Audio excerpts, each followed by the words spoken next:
Hello and welcome to Big Weekend here on the Football365 show, brought to you by Paddy Power. Now, we all know the biggest game of the weekend really is Forest against Derby on Friday night, but I'm not allowed to talk about that. Instead, we've got to talk about the Premier League. That's fine. Lots to get through. We've got Chelsea versus United, we've got Jamie Vardy versus Arsenal, and we've got something interesting in the league developing, which is Newcastle and Fulham battling it out to give us some sort of proper storyline this season. So lots to talk about. If you enjoyed the show, don't forget to like and subscribe and press the notification bell so you never ever miss a show ever again. Ever going forward. That's all the admin done. So this is it. Big Weekend brought to you by Paddy Power. Right, Sarah, let's start with the biggest game of the weekend. Chelsea versus United. Chelsea look absolutely, not just rejuvenated, but they look brilliant at the moment, don't they? I don't think they look brilliant. I don't think they're the finished product by any means. And they look it's brilliant. interesting Come that on. Thomas Tuchel's favourite New English word is precision, and because there is so little of it at Chelsea, they look good, and then the last pass is so often poor. There's a reason why Olivier Giroud is his favourite striker, because he is Mr. Precision, and his goal in midweek against Atletico is phenomenal. And no other member of that Chelsea side would have done that, and certainly not Tammy Abraham couldn't have done that. That's why Giroud was in that team when people questioned it beforehand.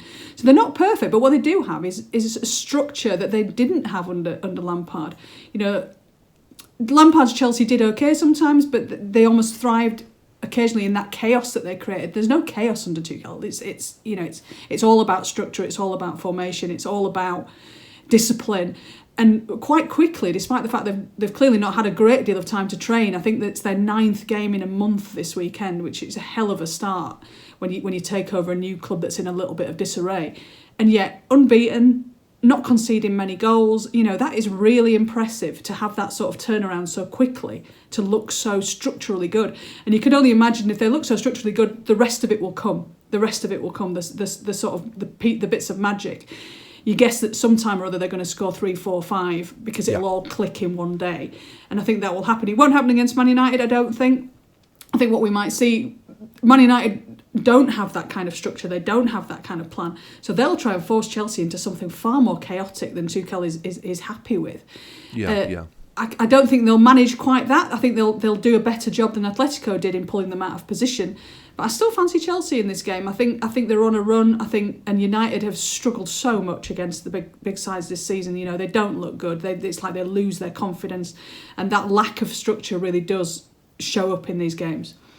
Yeah, I think you're right. United, though, very, very good away from home. I fancy them to score. I fancy Chelsea to score. So, as a result, my bet here as part of my Paddy Power 4-way accumulator is both teams to score, would you believe? I also think it's probably a draw here, but I'm very impressed with what Tuchel's done in such a short space of time. And he has got such an incredible amount of talent in that squad that, you're right, as structured as they are, they've just got too much ability to not at some point kick on and just look superb. Right, let's move on. Leicester versus Arsenal. Or should I say Jamie Vardy versus Arsenal. He is unbelievable whenever he plays Arsenal, home or away. It might be actually in Arsenal's favour to be playing at Leicester, but I'm excited about this game, Sarah. This one, anything could happen in this one. I don't think it will. I think Leicester will win it, but who knows? What do you reckon?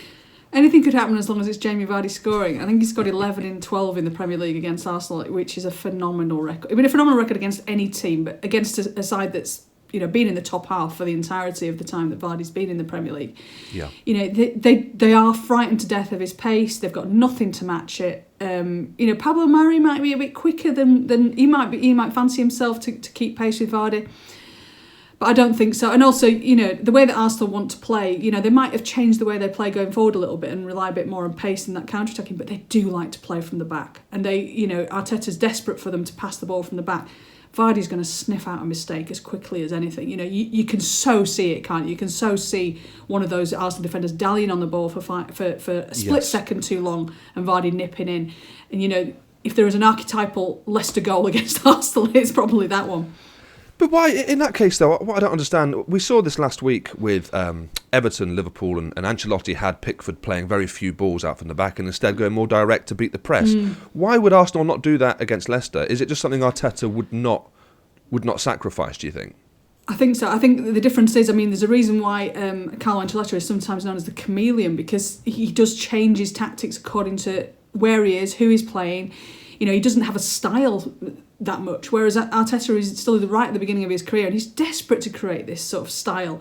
He's trying to show, look, we might be in 10th, we might be, but look at the style that we're trying to do. And it's all part of the process, isn't it? We all talk about the process and the project these days.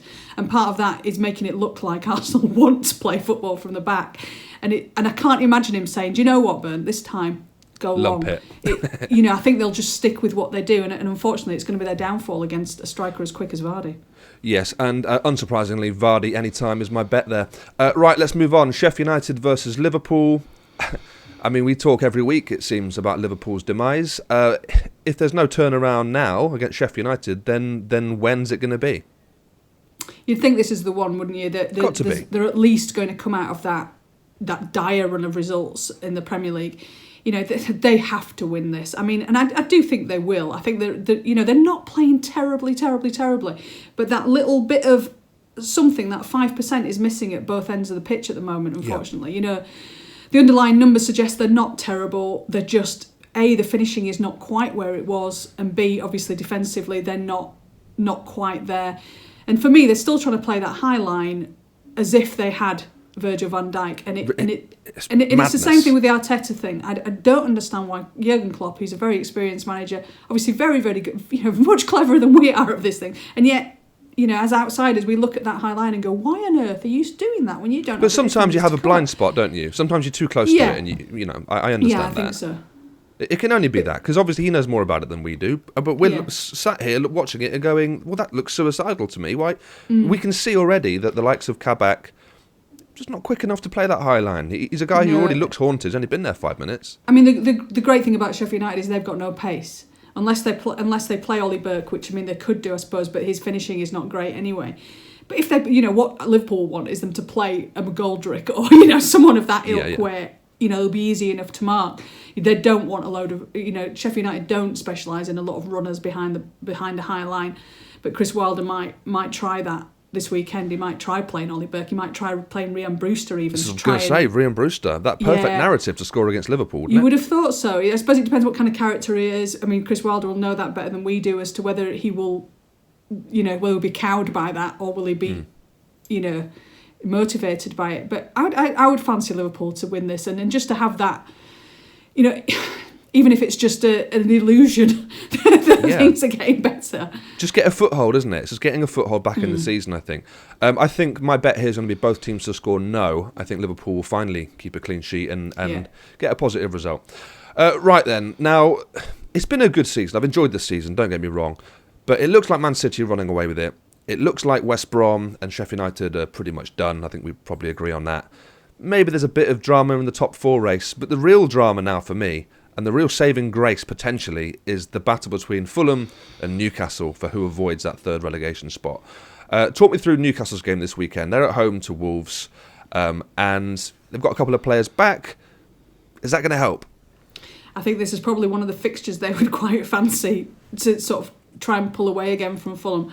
Wolves, not, as we've said before, not a great side this season by any stretch of the imagination. And the Newcastle with a couple of players back at home. I know home doesn't mean that much anymore, but this is as good a chance as any to sort of open. And they do need a couple of wins just to stop that getting a little bit scary. And it's much easier to chase. Everyone knows that it's much easier to chase. Fulham will be looking at Newcastle above them, and that's a wonderful target to have. It's a horrible thing psychologically to have someone chasing you, both in life and in football. I hate being chased. That's the one thing I missed. You're always faster, aren't you, when you're running after somebody than if somebody's running after you. Yeah, of course. What are we talking about? I can't remember now. But Fulham have got that, haven't they? They've got that target above them, and that is they really are reachable. I mean, they really Newcastle don't look good. They don't look good. So Maximum is back. I've been saying this all season that Newcastle are, possibly the worst side in the Premier League. They just happen to have had, they've had Callum Wilson who scores enough goals, but football-wise, it's rotten, So for the sake of the neutral, anyone outside of Newcastle, I imagine, is doing what we never thought we'd do and sort of getting very excited about Fulham. Who can ever get very excited about Fulham? But we're having to do that now, aren't we? It's desperate Well, we're times. doing it. We're doing it. That Newcastle Wolves game, by the way, I'm going to go for under 2.5 goals. Low scoring game, I fancy. Wolves don't concede that many. Newcastle don't score Solid that many. bet. So, yeah, solid bet. You heard it here first. Final game then, and it is Fulham. We'll go Palace Fulham. So talk to me about Fulham's chances. We've talked about Newcastle. Palace coming off the back of an absolutely improbable win and a wonderful goal from Benteke. And Fulham, like we say, there's something to cling on to. There's some hope there. They're 3 points off Newcastle. Why not?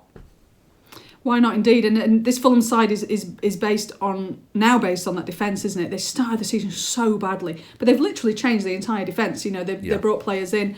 They brought no more Tim Ream and no more those players were so far away from Premier League quality. Good Championship and they players. Look like a good side. They look like a good side now. If you started the season now, you'd fancy you'd fancy them for 14th rather than in this relegation match. Well, it's that first 10 games, wasn't it? Yeah, and he was probably, understandably, I don't think Fulham ever thought they were going to be in the Premier League. It was almost like an accidental promotion, wasn't it? It was way ahead of schedule. They got there without the players really to keep them up. But they did do some very good business in the loan market. Bringing in Ademola Lookman was a great piece of business. Persuading Ruben Loftus-Cheek to move the 2 miles or whatever it is down the road, although he's not been great, it's a bit of a statement of intent, isn't it? And that team now is certainly good enough to stay up. Now, it's a question of whether they can score enough goals, really, to get... I think I'm confident enough that their defence has improved enough, but can they score enough goals to get close to Newcastle? But the fact that they've got Mitrovic on the bench says to me they've got some depth there at least. There is. They're still not... I mean, they don't score... You wouldn't fancy them if... They're not a team that you would fancy if they go 1-0 down, because you're thinking, where would 2 goals come from? Yeah. But if they can keep it tight enough, they're certainly... They can... I mean, we're all behind them now. Yeah. I've never felt so strongly about Fulham in my life. But...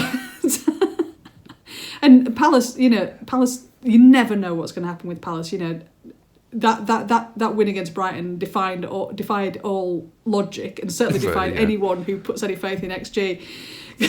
2 touches in the box, 2 goals. Great, that's great. That's what I want. In one word, then, Sarah, which team is staying up out of Newcastle or Fulham? Heart says Fulham. One word. In my heart. Come on. Fulham. God, Fulham. Right, that's all we've got time for this week. Thank you for joining me, Sarah Winterburn. Thank you guys at home for watching. If you want to get in touch with the show, you can email us. It's the editor at football365.com. We'll be back, same time, same place next week. Until then, have a good one.